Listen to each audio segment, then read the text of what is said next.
Ahora damos paso a la ponencia de Alfonso Marzal Reynolds, que bueno, nosotros la verdad es que cuando estábamos hablando con la FECIT para elaborar el programa de Concirred y pensando en un investigador o investigadora de la Universidad de Extremadura, realmente lo tuvimos claro para nosotros.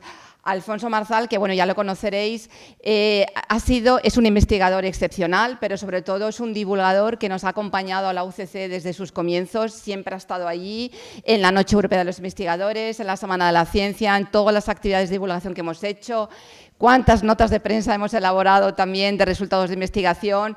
Es un gran comunicador y además apasionado de su investigación. Él trata todos los asuntos de One Health, todos los parásitos, esos bichitos que parecen insignificantes, pero que tienen una importancia brutal hoy en la sociedad, en enfermedades emergentes de origen zoonótico, y es importante precisamente que investigadores y comunicadores colaboremos para precisamente prevenir todas esas enfermedades que afectan a la salud. Es decir, estamos todos interrelacionados, los ecosistemas, la fauna, todo lo demás. Además, Alfonso está muy comprometido porque él, como él dice, él investiga, pero también forma a investigadores, trabaja habitualmente en la Amazonía, en Perú, y lo que va allí es formando cantera de investigadores, porque no ellos... O sea, su función no es transferir y decir, mira, nosotros en España lo hacemos de esta manera. No, él lo que quiere es que los investigadores, los jóvenes investigadores de universidades de América del Sur tengan esas capacidades, esas destrezas para que publiquen ellos sus papers, soliciten proyectos de investigación y de esa manera, pues ese hábitat que se está destrozando, que se está realmente afectando negativamente en la Amazonía y que tendrá consecuencias a largo plazo o ya, de hecho, a medio plazo en lo que es el One Health, pues puedan esos países, también sus universidades, tener investigaciones, investigadores formados y potentes. Y esa es una labor social también que Alfonso hace. Y realmente, bueno, pues yo creo que su trabajo es apasionante y como lo comunica muy bien y lo habla muy bien, pues hemos pensado que es un área también para que podáis aprovechar las universidades si tenéis investigadores de estos temas, y clave en todo lo que es hoy en día en cuestiones de ámbito global que nos afectan a todos, ¿vale? El concepto de One Health. Pues nada, Alfonso, bueno, no he dicho toda la parrafada de cuántos papers, catedrático y tal, proyectos de investigación, porque eso no interesa, lo que interesa son las personas y en este caso lo que interesa es Alfonso. Gracias.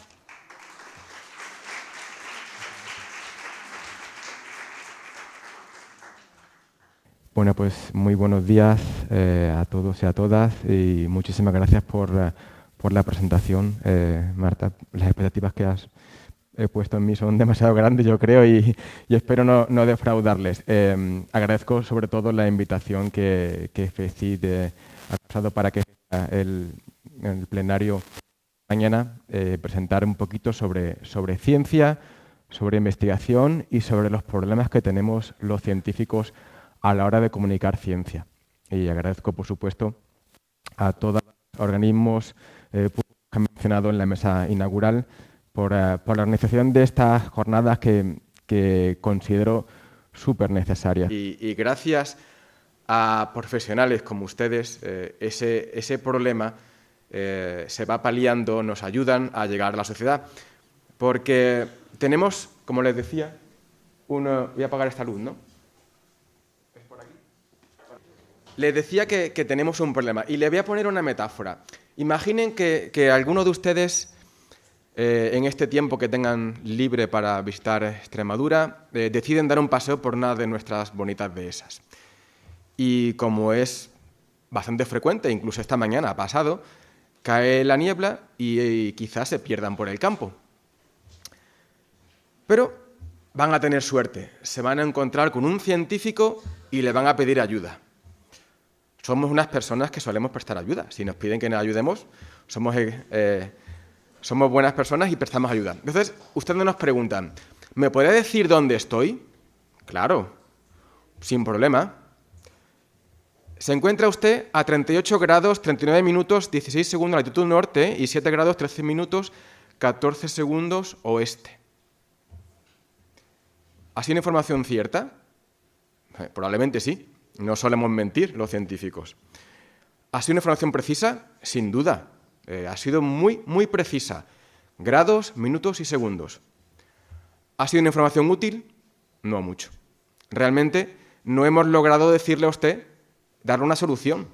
Sigue perdido. Entonces, eso es una metáfora de muchas veces la desconexión ciencia-sociedad que tenemos, o científico-sociedad. Estamos un poco como Bill Murray en la película de Lost in Translation.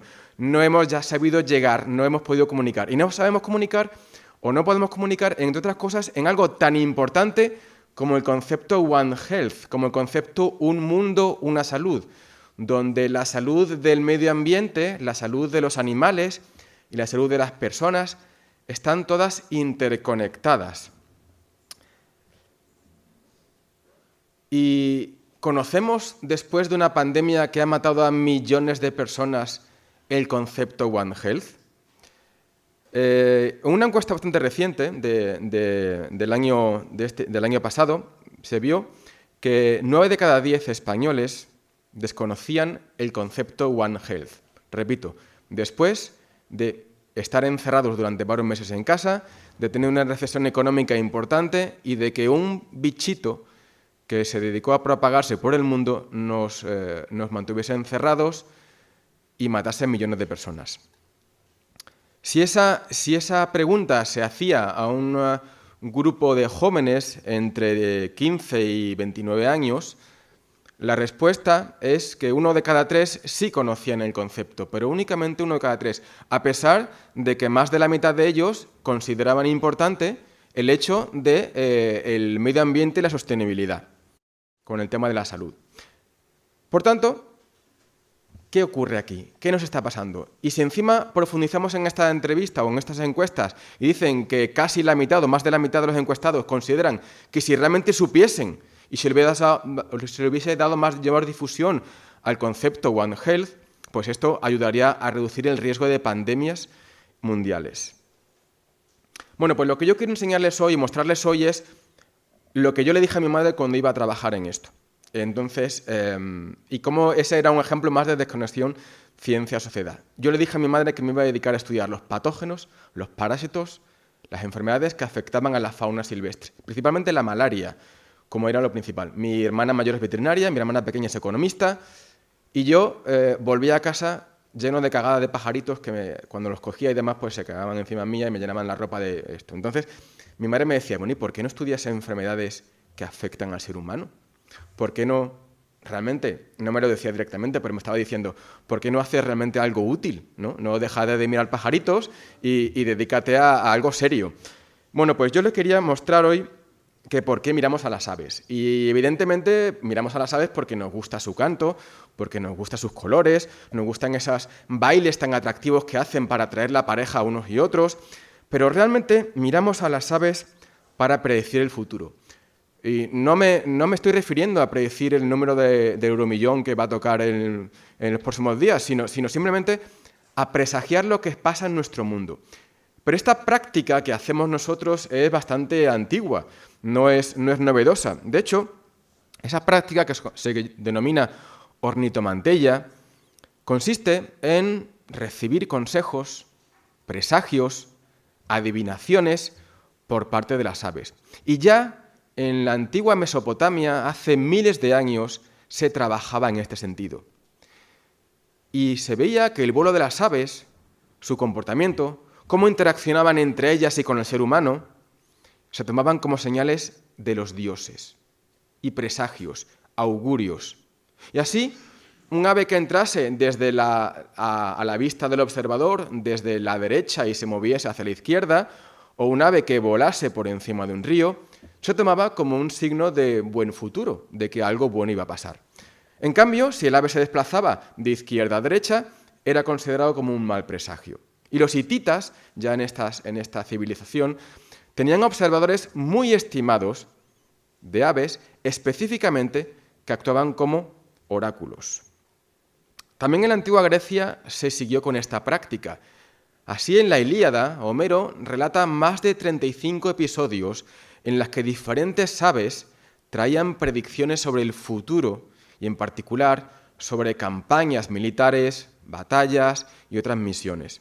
Así, las grandes aves, rapaces, buitres, águilas, búhos, eran considerados como mensajeros de los dioses y traían información a los reyes y a los líderes militares sobre la profecía de lo que iba a pasar en la batalla. Esto lo manejaban muy bien ellos, porque las tropas eran tremendamente susceptibles a esta creencia y consideraban que cuando veían un ave o un búho, por ejemplo, volar por encima de ellos, eso es que iban a ganar la batalla. ¿Qué hacían los generales? Pues tienen un búho en una jaula, de forma secreta, y justo antes de la batalla lo liberaban, volaba por encima de la tropa y las tropas se envalentonaban y creían que iban a ganar la batalla. Entonces los manipulaban, entre comillas, en ese sentido.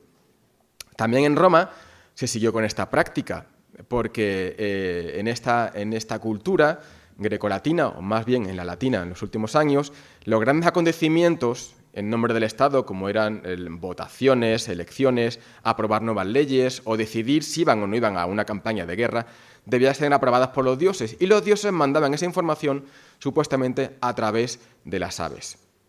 Así, los augures, y de ahí viene la palabra augurio, como presagio, que literalmente significa el que mira a las aves, leían e interpretaban estos signos de las aves. Y tenían dos tipos: el augur, que era aquel que escuchaba lo que las aves decían, y el auspex, que era el que miraba a las aves, hacía predicciones sobre lo que hacían y le leía a las entrañas para predecir ese futuro. También esta práctica ha sido muy extendida en otros pueblos, en otras culturas. En el norte de Europa, Publio Cornelio hablaba de que las tribus germánicas que vivían al norte del Limes atendían a los auspicios como ninguna otra. Y el pueblo Sami, en el norte de Laponia, creían, por ejemplo, que el pájaro carpintero era un pájaro hechizado que podía ser un presagio de enfermedad y muerte. De hecho, se sigue en muchos pueblos en Alemania, por ejemplo, se sigue creyendo que el pájaro carpintero, cuando está picando sobre el tronco del árbol, muchas personas mayores dicen que lo que está haciendo es la cruz de una persona que va a morir. Pero nosotros también hemos utilizado las aves como presagio, y no hace tanto tiempo, en los siglos XVIII y XIX, la expresión ser un canario en una mina de carbón nos estaba indicando que los mineros bajaban a la mina con un canario enjaulado, porque el canario es tremendamente susceptible a los gases metano y monóxido de carbono que forman el grisú, que es un gas explosivo que se origina en la mina de carbón. Como es mucho más susceptible de sufrir una muerte por el grisú que los humanos, cuando los mineros veían que el canario dejaba de cantar o se morían, salían corriendo de la mina porque preveían que había una explosión de ese gas inflamable. Y esa expresión, ornitomantella, esa práctica ha sido tremendamente extendida. De hecho, hay casi 500 especies de aves que son consideradas por al menos alguno de más de 120 culturas a lo largo de la humanidad para presagiar, para predecir el futuro. Por tanto, si escuchamos, si observamos atentamente a las aves, podremos estar mejor informados de lo que pasa alrededor nuestra, desde el tiempo que va a hacer hasta una enfermedad que nos puede venir en un futuro próximo. Y quiero ponerles un último ejemplo en este sentido. Miren, Plutarco, en el siglo I de nuestra era, describió que cuando Alejandro Magno volvía de la India y entraba a la ciudad de Babilonia, vieron, y quedó registrado, vieron cómo unos cuervos volaban de manera extraña por encima de ellos. Se picaban unos a otros y algunos caían muertos a sus pies. Esto rápidamente fue tomado por los chamanes, por los augures que acompañaban al emperador macedonio, como un signo de mal presagio, de que algo malo iba a ocurrir. Curiosamente, el emperador muere 2 semanas después, aquejado por una encefalitis que le causó una gran fiebre y la muerte. Por sí solo, estos síntomas, fiebre, malestar, muerte, podrían ser compatibles con otras enfermedades como pueden ser la malaria o como puede ser un envenenamiento. Pero si tenemos en cuenta que Plutarco además describió ese comportamiento errático, extraño y gran mortalidad de cuervos a la entrada de la ciudad, algunos investigadores han considerado que la muerte del emperador fue causada por una encefalitis provocada por el virus del Nilo Occidental, el mismo virus, la misma fiebre, la misma enfermedad que hoy en día estamos teniendo en España. Más de 2000 años después, hubo una primera epidemia en Estados Unidos del virus del Nilo Occidental. Y se dieron cuenta que la mortalidad de los cuervos, aquellos pájaros que habían presagiado la muerte de Alejandro Magno más de 2000 años antes, tenían una mortalidad, esos cuervos, de casi el 100% cuando estaban infectados por West Nile virus. Y los sistemas de alerta sanitarios de Estados Unidos dijeron: señores, cuando vean ustedes cuervos muertos en las carreteras, cuervos muertos en las cunetas o cerca de los campos, pónganse en alerta porque dentro de una semana o 2 semanas van a aparecer casos en humanos. O sea, 2000 años después, o más de 2000 años después, utilizamos a los pájaros, a los cuervos, para predecir el futuro de la salud de las personas. Entonces, ante la pregunta de por qué miramos a las aves, ya no es el canto, ya no es el color, ya no es los bailes, sino estamos mirando nuestra salud. Estamos mirándolo en clave de salud global. Y miramos a las aves en clave One Health, en clave de salud global, desde 2 vertientes o perspectivas diferentes. La primera es utilizar a las aves como especie centinela. O sea, el refrán nuestro de cuando veas las barbas de tu vecino cortar, pon las tuyas a remojar. Cuando veas que algo le pasa a los pájaros, ponte en alerta porque compartimos un mismo ecosistema y algo malo nos va a pasar también a nosotros. Y además, en una segunda perspectiva, como aves portadoras de patógenos. Y quisiera ponerles algunos ejemplos sobre esto. ¿Qué es utilizar a las aves como una población o especie centinela? Bueno, pues tenemos una población de aves que es más susceptible a sufrir una enfermedad o que reacciona bien me refiero de una manera más fuerte ante un contaminante, y la información que obtenemos estudiando a ese ave la extrapolamos a una población diana, en este caso a nosotros. Y aunque esta práctica a principios del siglo XX y a finales a principios del siglo XXI y a finales del siglo XX no estaba muy extendida, con los últimos años sí hemos visto que hay mucho más estudios que utilizan a las aves como centinelas de la salud global. De hecho, las aves son el taxón de vertebrados más empleados para indicar lo que pasa en nuestro medio ambiente.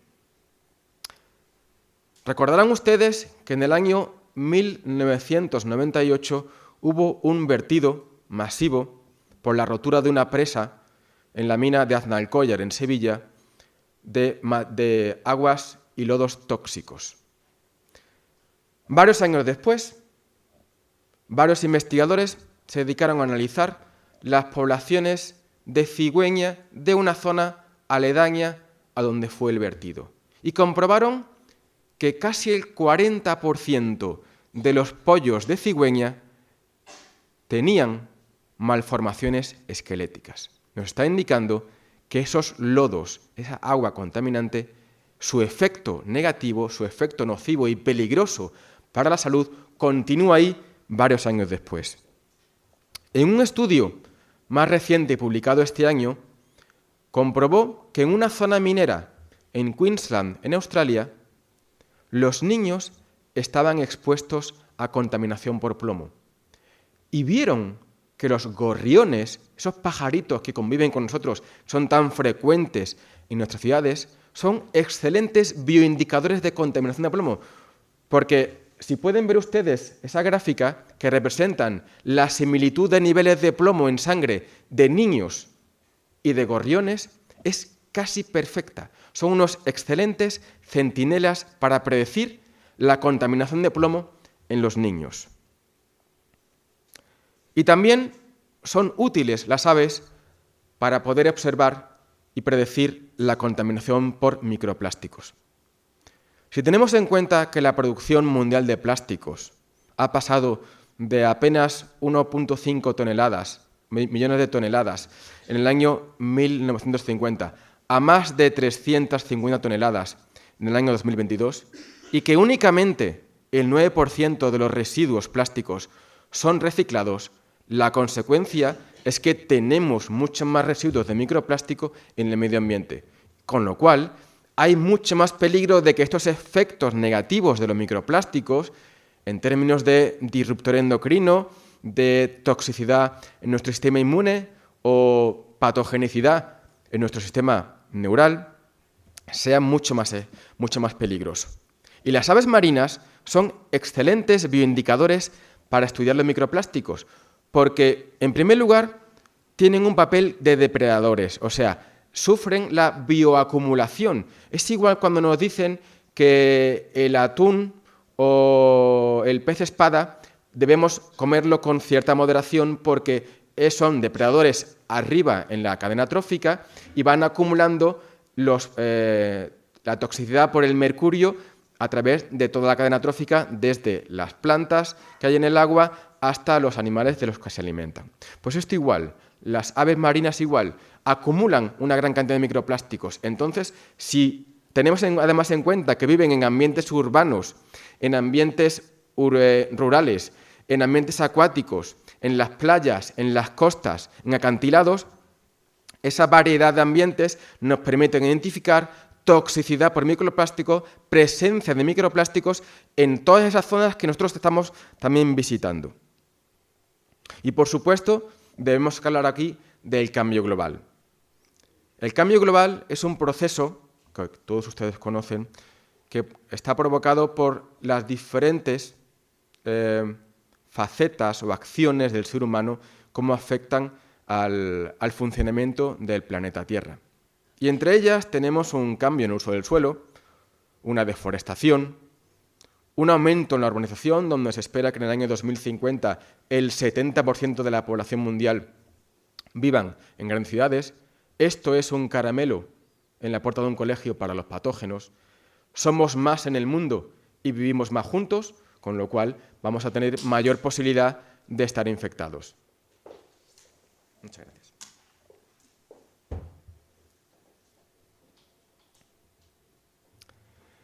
Y las aves, el estudio de esas enfermedades transmitidas por patógenos, por mosquitos, por garrapatas, como el Zika, el dengue, la malaria, el virus del Nilo, o hoy en día este virus de la lengua azul que tenemos en el ganado en España, pues hace que estudiar en las aves nos da información muy precisa, muy concreta y muy útil para saber cómo lo que está pasando en nuestro ambiente nos va a afectar también a nosotros. Por ejemplo, y ya les muestro algunos datos de nuestro trabajo, la deforestación de los bosques amazónicos en el Perú. Se estima que en los últimos 35 años se han perdido casi 180 millones de hectáreas de bosque en el mundo. 3 veces lo que sería la superficie de la península ibérica. Y como ejemplo, cada 90 minutos, lo que dura un partido de fútbol, se deforesta un área de la Amazonía peruana equivalente a 43 campos de fútbol. Unas cifras tremendamente escandalosas y unas cifras en las que el gobierno peruano está preparando una ley que va a permitir aún más la deforestación del bosque. ¿A quién le importa el bosque? ¿Importa a las tribus que viven allí? ¿A las comunidades indígenas? ¿A la gente que vive en la Amazonía? Realmente nos importa a todos. Y eso es lo que queremos demostrar. Que deforestar el bosque, cuidar el bosque, no es cuidar un árbol, es cuidar nuestra salud. Y en una investigación que hemos desarrollado en conjunción con la Universidad Nacional de la Amazonía Peruana y la Universidad Alas Peruanas, comprobamos en 2 zonas de Perú, en Madre de Dios y en Iquitos, 2 zonas de la Amazonía peruana, que la prevalencia de malaria en las aves se triplicó en relación o en comparación con las zonas que estaban justo al lado, a 2 kilómetros, pero que mantenían el bosque intacto. En las zonas donde se talaba, se destruía el bosque, la prevalencia, la infección por malaria se triplicó. ¿Cuál era la causa de esto? ¿Por qué pasaba esto? Profundizamos aún más y nos fuimos a capturar mosquitos en 2 años, 2017 y 2018. Y vimos, tanto en San Rafael como en la Reserva Nacional Alpagoya-Mixana, que en las zonas de bosque prístino, de bosque intacto, no deforestado, había 2 veces o 3 veces menos mosquitos de los que capturábamos en las trampas que había en las zonas de bosque destruido. Y repito, no estaban a 15, 20, 50 o 100 kilómetros, estaban justo al lado. Un bosque deforestado y a 500 metros poníamos la trampa en el bosque intacto. Y ahí veíamos que en el bosque deforestado se duplicaba o incluso triplicaba el número de vectores que transmitía esa enfermedad, el número de mosquitos que podían transmitirnos enfermedades como la malaria o el dengue. En otro estudio que realizamos en los bosques y en las zonas tropicales en Myanmar, lo que era la antigua Birmania, comparamos también que la prevalencia en las aves era superior en aquellos hábitats que estaban antropogenizados, o sea, que habían sido manipulados por acción del hombre. Este año se ha publicado un estudio bastante interesante en la ciudad de Viena, donde es una ciudad, no sé si ustedes la conocerán, es muy bonita, tiene un montón de palacios y de parques y demás. Y además tiene un gradiente desde las afueras, que son más rurales, hasta las zonas céntricas, que son más urbanizadas. Eso nos permite analizar un gradiente de zona más rural a zona más urbana para comprobar las infecciones. Y comprobamos que la malaria era mayor en esas zonas urbanas. Pensábamos entonces, pues esto va a pasar igual que en la Amazonía, que van a ser los vectores, los mosquitos, los que explican esta mayor prevalencia de infección, esta mayor probabilidad de encontrarnos infectados. Pero no fue así. Los vectores eran exactamente los mismos. ¿Qué cambió? El sistema inmune de las aves que vivían allí. Por tanto, la urbanización no afectó a los mosquitos, pero sí a las defensas que tenían las aves y que tenemos nosotros para protegernos frente a la infección. Pero es algo que ustedes conocen, porque hablamos del estrés de vivir en una gran ciudad. Y ese estrés es inmunosupresor. Y otra de las cuestiones que estamos viendo es cómo el tráfico ilegal de especies puede afectar a la dispersión de enfermedades. El tráfico ilegal de especies es la 4ª actividad delictiva más lucrativa de la humanidad, después del tráfico de drogas, del tráfico de armas y de la venta de seres humanos. Es tremendamente lucrativo para aquellas personas que hacen tráfico ilegal de especies. Pero es muy peligroso.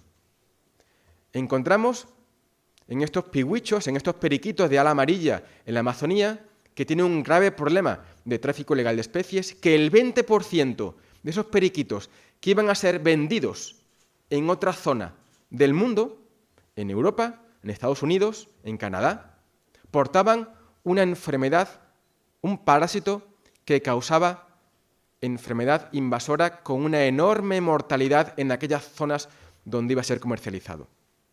Por tanto, el tráfico ilegal de especies, la gente que compra de forma fuera de un control sanitario, como puede ser para ahorrarse 15 o 20 euros, que compra una mascota sin control sanitario, están poniendo en riesgo que haya enfermedades que se transmitan de una zona u otra. Y también el cambio climático.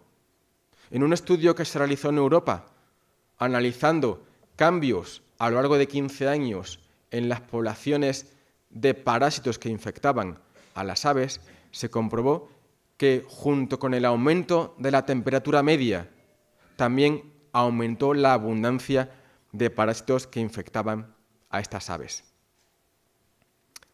Y les decía antes que los periquitos ponían en riesgo, ese tráfico ilegal de periquitos podían poner en riesgo la dispersión de enfermedades, porque realmente los parásitos son transportados por las aves?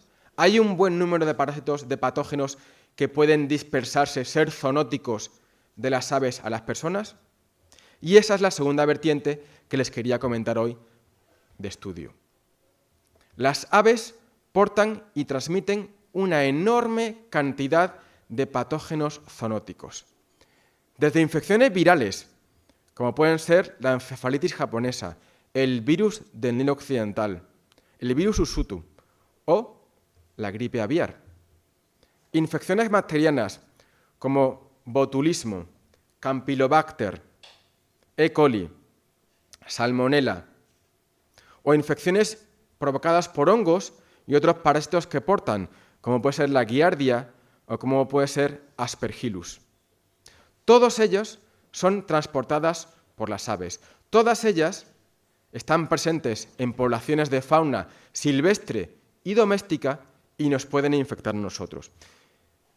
De hecho, las enfermedades zoonóticas son responsables de más de 2 billones de casos en todo el mundo y provocan la muerte de casi 3 millones de personas. Por tanto, estudiar los patógenos en fauna silvestre creo que puede ser interesante a la hora de hablar de salud global. ¿Y cómo de lejanos estamos nosotros de expuestos a estos animales? Pues fíjense, este año se ha publicado un estudio que ha visto que el 37% de los parques infantiles de Málaga tenían patógenos zoonóticos. Había presencia de patógenos con potencial de infectar a nuestros hijos, a nuestros sobrinos, a nuestros nietos que viven, que juegan en esos parques. Que el 64% de los gatos callejeros en Zaragoza estuvieron expuestos a patógenos zoonóticos. Y esto tiene mucha relación con esa ley de bienestar animal que se ha aprobado recientemente, donde yo no he visto una ley que haya puesto de acuerdo a cazadores, investigadores y sociedades de conservación en contra de algunos de los puntos que promulgaba esa ley. Y que la mayoría de los aves y murciélagos en Madrid portaban patógenos con la posibilidad de infectarnos a nosotros. ¿Y qué decir de esta gran alarma social provocada por el virus del Nilo Occidental? Esta semana creo que ha sido cuando nos hemos despertado con la noticia de la 10ª persona que ha fallecido en España por el virus del Nilo Occidental. En Europa ya están registrados hasta el lunes, que fue la última vez que comprobé, 18 países con casos autóctonos, con personas que están infectados por virus del Nilo Occidental este año. En España hay más de 100 casos en 7 provincias del país, con 10 muertos, con más de 29 brotes en caballos y con casi 6 brotes en aves. ¿Y por qué hablamos de las aves? Porque las aves es el reservorio principal del virus. El virus del Nilo Occidental es un virus con una distribución casi global, pero cuyo ciclo de transmisión se da en las aves a través de un mosquito. Del mosquito Culex, ese mosquito Culex pipiens que tenemos en nuestras casas, el que está comúnmente, el que nos pica generalmente. Antes nos picaba en primavera y en verano, ahora nos pica en muchos casos a lo largo de todo el año. El virus del Nilo Occidental, en más del 80% de los casos, cuando hay una infección por este virus, es asintomática. En un número aproximadamente del 20%, el paciente sufre procesos febriles, no más allá que un simple constipado. Pero el peligro viene realmente cuando en un pequeño porcentaje de la población sufre desórdenes neuroinvasores, como puede ser meningitis o encefalitis. Entonces, si tenemos en cuenta que las aves son el reservorio de la enfermedad y pasa la enfermedad del virus de un ave a otra ave a través de un mosquito y se mantiene en ese círculo zoonótico primario y que solamente de forma ocasional pasa a personas o a caballos, y de personas y caballos, ahí se corta el ciclo porque no pueden infectar. Una persona infectada no puede infectar a otra persona, un caballo infectado no puede infectar a otra persona. De donde viene nuestra infección es de un mosquito que ha picado a una ave infectada y que pica a una persona. Por tanto, parece necesario estudiar dónde se encuentra este reservorio, en qué especies de aves encontramos el virus occidental. Y muchos estudios hablaban de aves rapaces, de cuervos, de animales que entran en hospitales de rehabilitación de fauna silvestre como portadores del virus del Nilo occidental. Pero nosotros queremos ver el riesgo real de esa enfermedad. Es verdad que el riesgo que haya una cigüeña o un águila real o un águila imperial o un búho real es importante. Pero mi hijo cuando va al parque, y aunque le riña, echa de comer a los patos, y está jugando en el parque y hay currucas, hay aviones comunes, hay gorriones, hay pájaros muy frecuentes en nuestros parques, comunes que convivimos con ellos, que como estamos sentados en nuestros parques desayunando, vienen y se posan al lado nuestro. Quería ver si esos pájaros, si esas aves, esas especies eran reservorio. Y sí, comprobamos que especies tan comunes como el gorrión común, como la curruca, como el avión común que nidifica en los aleros de los edificios, son responsables de la circulación primaria del virus del Nilo occidental aquí en Extremadura. Y además, fuimos los primeros en demostrar que estas especies eran el reservorio que actuaban favoreciendo la circulación del virus en Europa. No solamente con el virus del Nilo, también comprobamos con otro virus zoonótico como es Flavivirus, como es el virus de Usutu, que es otro Flavivirus, que había un linaje africano que nunca se había descubierto antes en Europa, pero que ya teníamos en las aves rurales y urbanas de nuestras latitudes. ¿Y por qué no hablar de la gripe aviar? Los virus de la gripe A, todos los virus de la gripe A, provienen de las aves.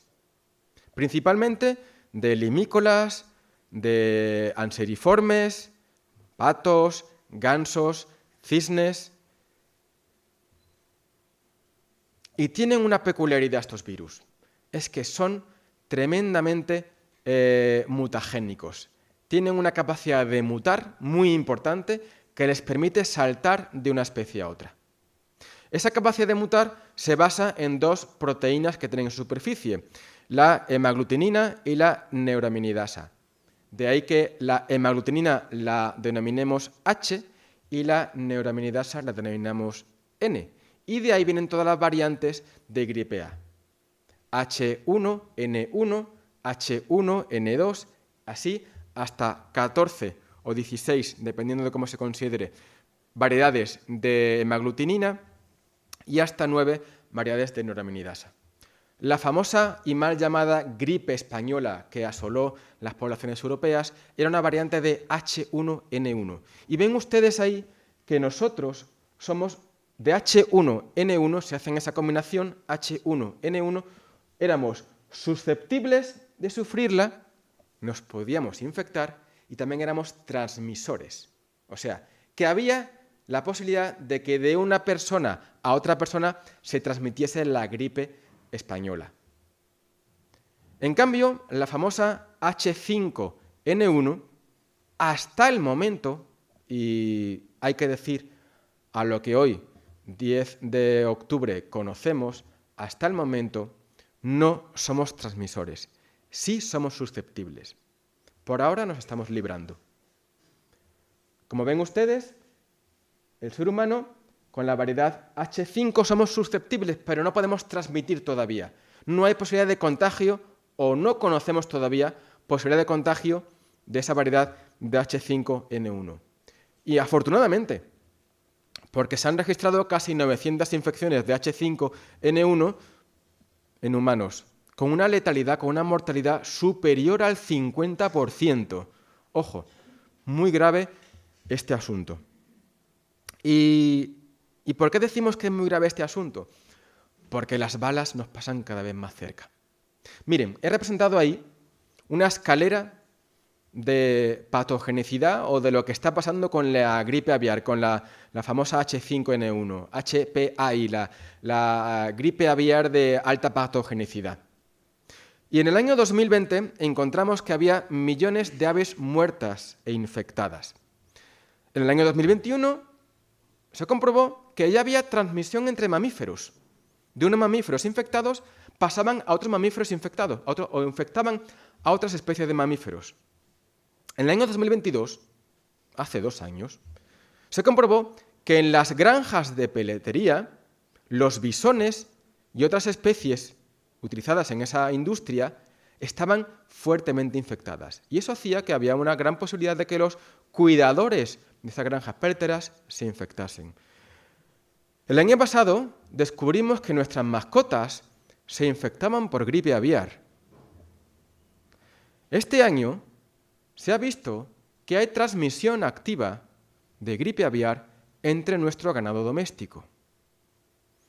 ¿Cuándo va a llegar ese futuro escalón? Esperemos que ese escalón que he representado sea muy grande, que nunca llegue, pero si tenemos en cuenta que ya hemos descubierto grandes cantidades de trazas del virus de la gripe aviar en nuestra leche, que granjeros, que vacas, que gatos que beben de esa leche se infectan, que hay más de 250 brotes en Estados Unidos afectando a 14 estados diferentes de vacas de leche que presentan gripe aviar, y que ha habido un famoso paciente de Missouri que en agosto se contagió de gripe aviar y que no se sabe cómo se contagió de gripe aviar, porque ni ha tenido contacto con granjeros, ni ha tenido contacto con granjas de vacas de leche, y vive encima en otro estado, ni ha viajado a otro estado donde había brotes de gripe aviar, y encima cuando analizamos esa variedad de gripe aviar que tiene esa persona en Missouri, vemos que es un linaje muy parecido al que presentan las vacas, pues no sabemos si estamos ante una nueva vía de transmisión de la gripe aviar. Elisa Pérez Ramírez, no sé si la conocerán ustedes, es una buenísima científica y enorme divulgadora que estuvo presente en Badajoz en una conferencia sobre gripe aviar en mayo de este año. Y además ha escrito un libro muy famoso, o por lo menos para mí es un libro muy famoso y muy bueno, que se llama Salud Global. En una entrevista que concedió a la SER hace pocos días, nos explicó que la transmisión de gripe aviar de animales a humanos ya está confirmada. Que hasta ahora no habíamos visto esta transmisión masiva entre mamíferos, pero que ya la hay. En este camino, el virus de gripe aviar se está adaptando con una velocidad tremenda a nuevos hospedadores. Hemos visto esa escalera que en 4 años ha pasado de estar en las aves a estar en nuestra leche, en la leche que bebemos.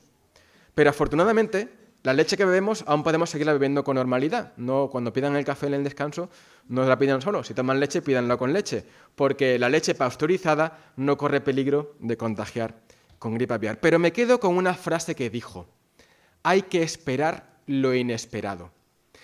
Si hace 3 años nos dicen que había un escenario de gripe aviar que íbamos a pasar de las aves a las personas, pensamos que eso era una película de ciencia ficción. Si hace 6 años me preguntan, ¿y usted a qué se dedica? Pues miren, yo me dedico a investigar los virus que afectan a murciélagos en una cueva remota en China. Calla friki este. ¿Y eso para qué vale? ¿Verdad? Pues eso para qué vale, eso es un coronavirus que ha paralizado la economía y ha matado a millones de personas. Entonces hay que esperar lo inesperado. ¿Qué futuro nos espera? Me gustaría ser mucho más halagüeño en este sentido, pero no quiero tampoco acojonar al personal, pero realmente se estima que hay casi 2 millones de virus no descubiertos en mamíferos y en aves. Que de esos casi 2 millones, casi 1 millón son zoonóticos, o se espera que sean zoonóticos. El pronóstico es que vamos a sufrir pandemias, que la pandemia de COVID-19 no ha sido la última, Y las pandemias son cada vez más frecuentes, más mortales, más costosas y más difíciles de predecir. Pero que hay que predecirlas, hay que tratar de trabajar en eso, hay que ver las barbas de tu vecino cortar para poner las nuestras a remojar. Porque el impacto económico, y aunque a nosotros no nos gusta hablar tanto de economía, pero al final en nuestra vida lo que rige es la economía, el impacto económico de luchar frente a una enfermedad es 100 veces más costosa una vez que la enfermedad está entre nosotros que cuando la podemos predecir. Por tanto, sí es importante estudiar los patógenos de fauna silvestre en clave de salud global. Y a mí me preocupa una cuestión. No sé si ustedes tienen la misma idea que tengo yo, pero leyendo esta entrevista en el Planeta Futuro del País, cuando entrevistaban a estos investigadores, la conclusión que sacaba es que tras casi 30 millones de muertos, el mensaje que ha quedado es: somos la leche, conseguimos vencer el coronavirus. O sea, hubo un momento de, vaya, One Health, vamos a tratar de concienciarnos un poquito. Pero tuvimos unas recaídas brutales porque hacíamos lo que nos daba la gana después de la libertad que nos concedieron. Entonces, el mensaje que ha calado en mucha gente es que venga otra, venga, ¿a qué quieres que te ganemos? Que venga otra que podemos con vosotros. Y nos libramos de esa. En 2002 hubo una pandemia no fue pandemia, fue una epidemia de síndrome respiratorio agudo severo importante, que en 2 meses se transmitió a más de 20 países a través de un brote en un hotel en Shanghái. Entonces, ojo con esto que estamos cerquita, ¿vale? Y vuelvo, después de meterles miedo en el cuerpo, vuelvo un poquito atrás a lo que habíamos hablado antes, ¿no? El problema que teníamos cuando nos perdíamos en el bosque. ¿Cómo tender puentes ciencia y sociedad? Nosotros, los investigadores, a lo largo de mi formación como biólogo, mi formación como investigador, mis 4 años de tesis doctoral, mis 2 años de postdoctoral en el extranjero, no supe nunca cómo divulgar ciencia. Es más, me parecía que el divulgar ciencia, en cierta manera, era incompleto. O sea, nosotros nos gustaba más dar la información en grados, minutos y segundos sexagesimales que decirle: tire usted por allí, a la derecha hay un camino y llega usted a la ciudad, no tiene pérdida. Porque nos parecía como que no era completa esa información.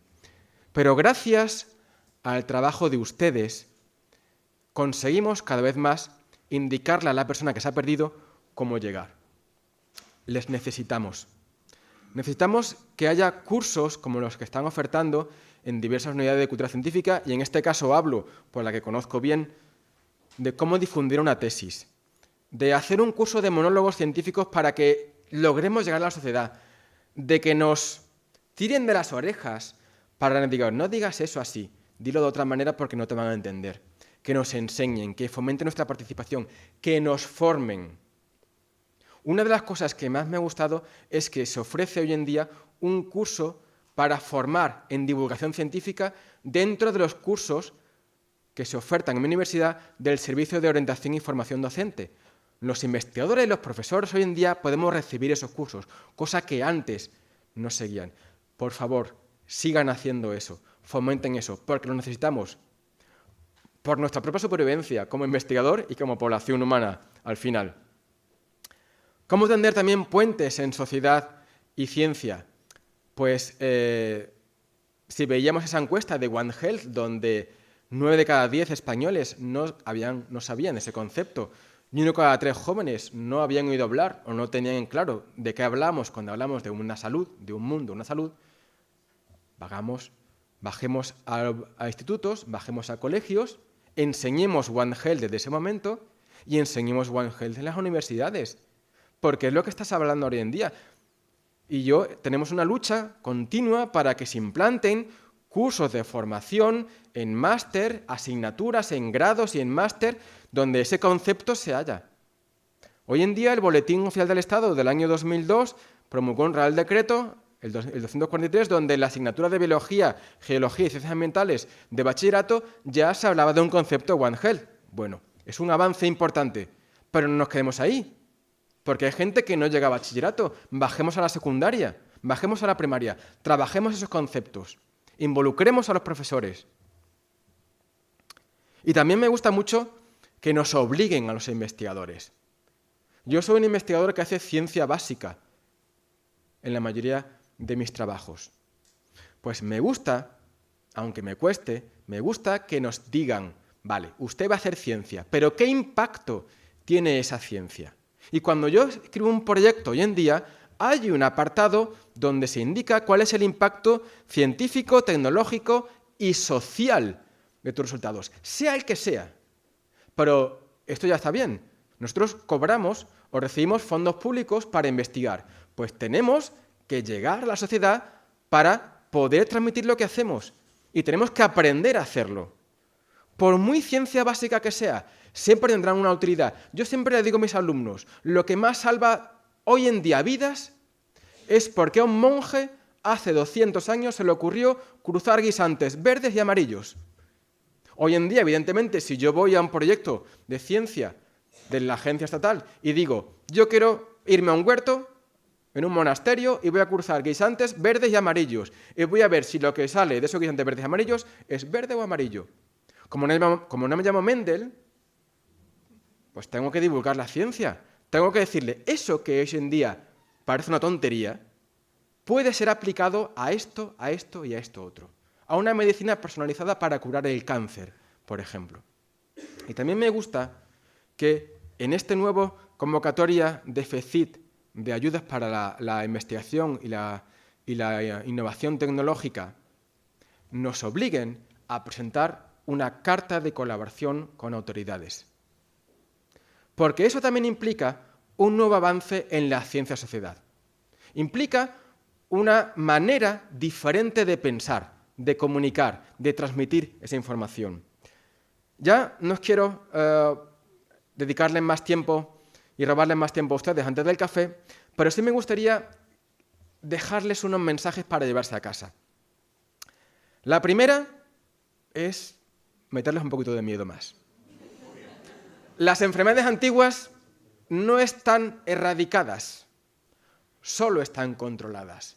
De todas las enfermedades infecciosas que afectan al ser humano, solamente una ha sido capaz de erradicarse, la viruela. Y encima tenemos ahora esta viruela del mono, que tenemos cada vez más cerca. Si no hubiera control, si no hubiera investigación, si no comunicamos a la sociedad la importancia de la ciencia, los patógenos nos van a matar por millones. Porque además estos patógenos no conocen fronteras. En un mundo globalizado, donde en menos de 24 horas nos ponemos en otra parte del planeta, estamos incubando un virus, no somos conscientes de ese virus y en 24 o 48 horas lo llevamos a otra parte diferente del mundo. Esta lucha es una lucha multidisciplinar, que no involucra únicamente a biólogos, a veterinarios, a personal sanitario, involucra también a ingenieros, involucra a especialistas en salud pública. Y necesitamos la participación de expertos en comunicación. Y sobre todo, hay que seguir mirando las aves, escuchando lo que nos dicen, para saber transmitir ese mensaje con la ayuda de ustedes para luchar frente a estas enfermedades que conocemos y que otras que desconocemos, pero que vendrán en un futuro. Pues únicamente agradecer a todo mi equipo de investigación por aguantarme y por trabajar juntos en esta lucha tan loca de One Health, y a todos ustedes por su atención. Muchas gracias.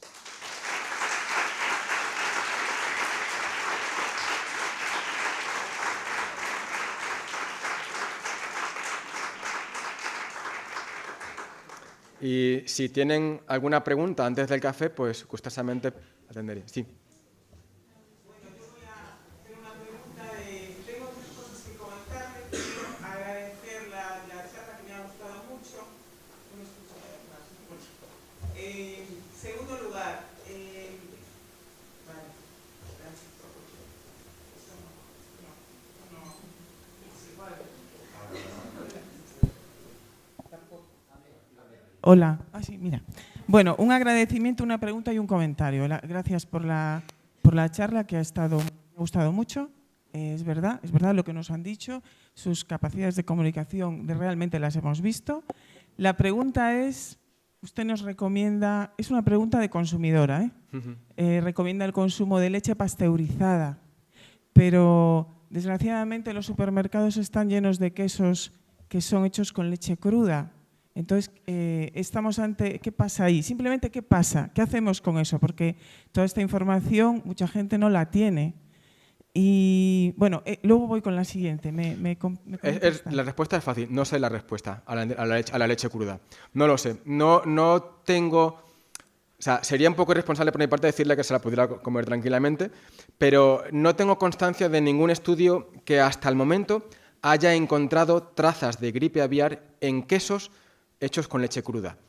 Pero la ausencia de evidencia no es evidencia de ausencia. Claro, si se venden tenemos que entender que el tema de la seguridad alimentaria está controlado y nos lo podemos comer. Pero a mí siempre me entra esa duda, sí, porque además como que es un reclamo, fabricado con leche cruda.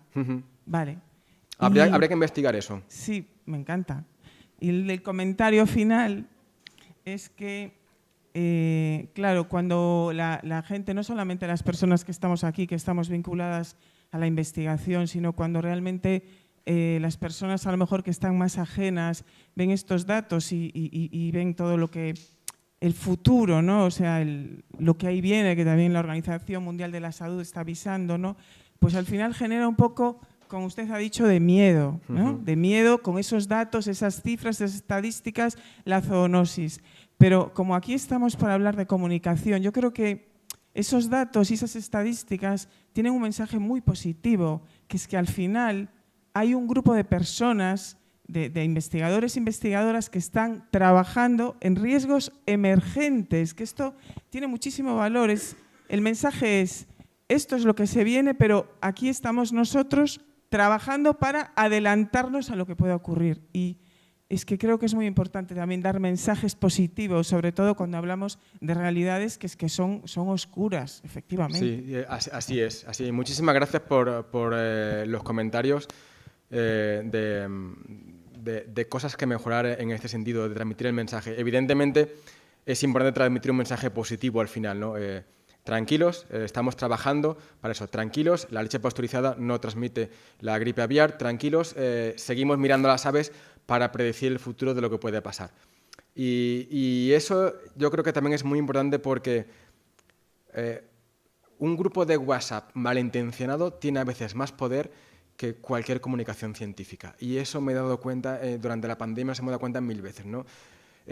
Yo también imparto clases en la Universidad de los Mayores y es una población que tiene mucho miedo a todo lo que ha pasado.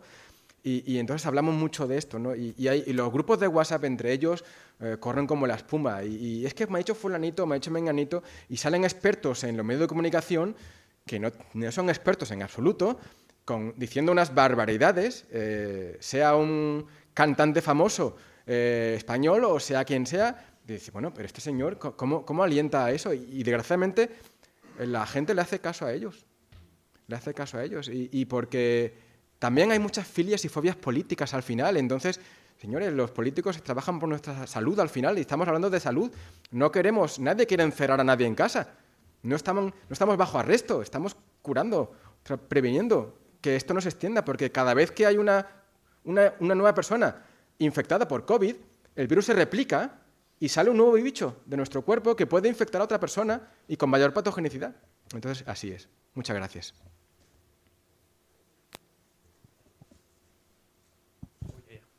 Sí, que ha dicho que la Ley de Bienestar Animal del año pasado ha suscitado posiciones en contra de investigadores, cazadores, etc. Quería preguntarle si puede precisar qué aspectos concretos de la ley y también relacionarlo con esta explosión de mascotas que hay en España, que creo que hay un censo ya que supera los 10 millones, si puede entrañar algún riesgo desde esta perspectiva One Health. El principal riesgo que yo veo no es tanto las mascotas controladas, sino en la presencia de animales domésticos no controlados. O sea, una persona que tenga una mascota, que acuda de forma regular a su veterinario y que tenga en día sus vacunas y su prevención y demás, no entraña mayor riesgo. Para mí el riesgo, y ese riesgo es el que ha puesto en común, por ejemplo, a científicos, es, en este caso, y hemos visto un ejemplo, los gatos callejeros. La presencia de colonias de gatos callejeros son, en primer lugar, un riesgo para la biodiversidad, porque ese gato se va a dedicar a cazar aves, lagartijas y otros organismos que viven en su entorno, no para comer porque están gorditos, porque mucha gente los alimenta, sino simplemente porque están en su naturaleza, son cazadores, son depredadores. Y en segundo lugar, porque aunque se les castre, ese gato tiene una esperanza de vida de varios años y son un riesgo zoonótico de cantidad de enfermedades que pueden ser reservorio, que a ellos no les afecte, pero que estén en circulación en esa comunidad o población de animales sin control veterinario y que permitan mutagénesis en los virus, infectar a otros animales, infectar a otras personas. Ese es el riesgo que yo veo principalmente, o uno de los riesgos que yo veo principalmente. En la relación con la ley es que una de las cosas que está promulgando en la ley es la creación de unas colonias y no sé en qué punto era de la ley, pero se comentaba que las especies iban a ser castradas y no iban a ser eliminadas. Entonces, mire, le voy a decir una barbaridad en ese sentido de punto de vista biólogo. Yo estoy en contra de que se mantengan esas colonias. Estoy a favor de que se eliminen esas colonias. ¿Por qué? Porque suponen un riesgo mayor. Realmente la conservación es una cuestión muy antropogénica. O sea, todo el mundo queremos conservar el buitre real, o el buitre común, perdón, o el águila real, pero nadie queremos conservar una cucaracha. Todo el mundo la matamos, o al mosquito. Entonces es una visión, en ese caso, muy, muy puramente humanista. Pero cuando el riesgo de la infección supera la conservación, yo tengo que actuar consecuentemente, y consecuentemente significa que tengo que eliminar el riesgo. Y le voy a poner otro ejemplo. ¿Recuerdan ustedes el brote de ébola en el año 2002, 2003, 2004 que hubo? ¿Recuerdan ustedes que hubo una persona que se infectó, que vino a España, y que hubo una enfermera que se infectó, y que su perro Excalibur se infectó, o no se infectó, pero corría el riesgo de haber estado infectado? Pues bien, yo le puse a mis alumnos de biología, de cuarto de biología, o sea, meses antes de salir como graduados y ser profesionales, les puse una pregunta. ¿Creéis que hay que sacrificar a ese perro? El 95% dijo que no. Y les pregunté, ¿por qué? Su respuesta fue, porque los perros no son portadores del ébola. Y les dije, ¿seguro? ¿Estáis convencidos? ¿Es vuestro criterio puramente profesional o es algo personal de filias y fobias? Un alumno subió a la pizarra, abrió Google y tecleó ébola and dogs, ébola y perros. Y el primer resultado que obtuvo era un estudio de 2004 de Emerging Infectious Diseases, una revista muy buena sobre esto, donde decía que los perros eran susceptibles de ser reservorios del ébola. La bronca que les eché a mis alumnos fue de UPA. Ustedes no pueden tomar una medida en base a filias o fobias. Nadie queremos sacrificar a un perro, nadie queremos sacrificar a un gato, pero hay un bien por salud pública, y ese bien es el que yo me estoy refiriendo.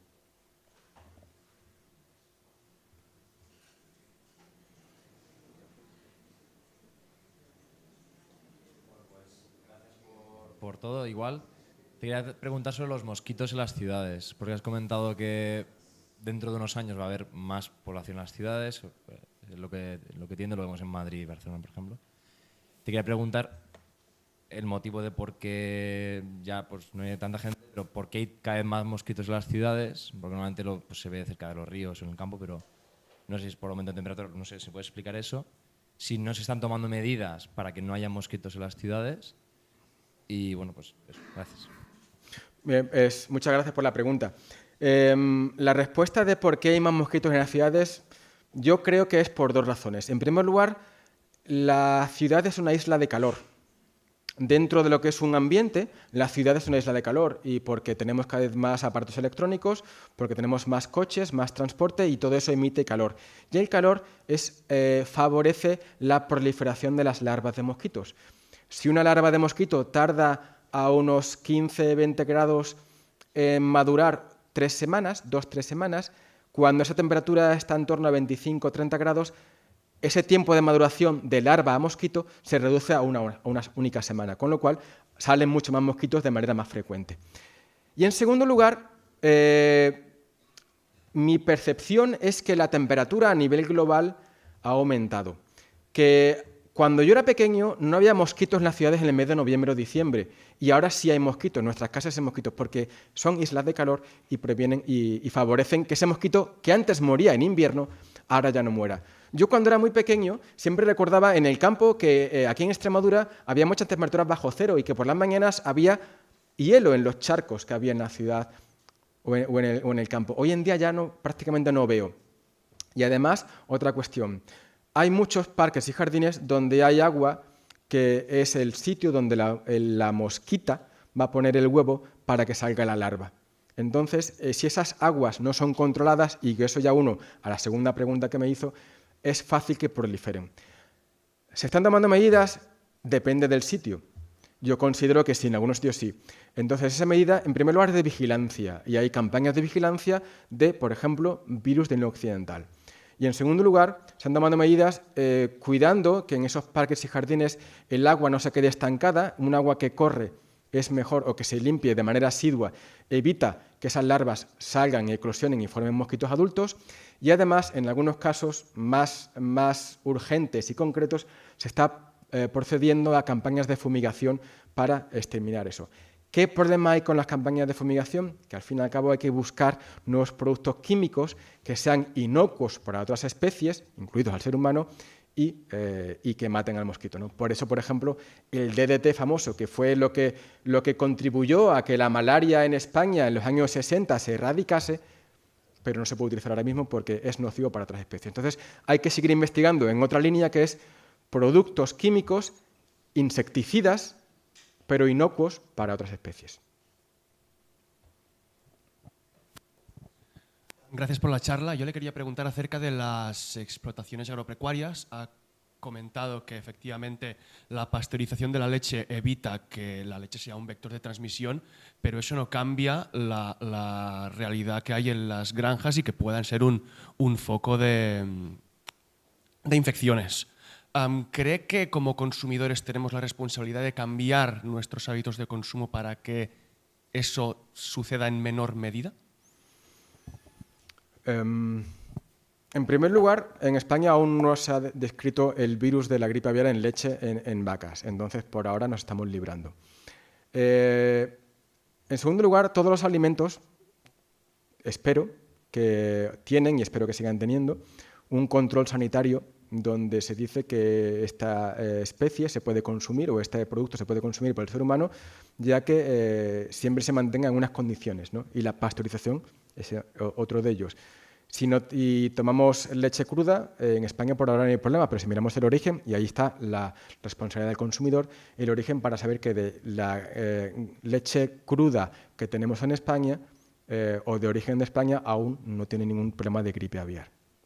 Pero sí es verdad que la responsabilidad del consumidor, bien sea de alimentos o bien sea de mascotas, como hemos dicho anteriormente, es algo muy importante. Esto es una lucha entre todos. O sea, yo por mucho que venga a comunicar, por mucho que ustedes me ayuden a comunicar, por mucho que salgan científicos y vacunas y demás, si nosotros no somos responsables como sociedad, no tenemos nada que hacer. Ha habido gente que no se quería poner las vacunas y no se le puede obligar a poner vacunas, allá cada cual con sus cosas.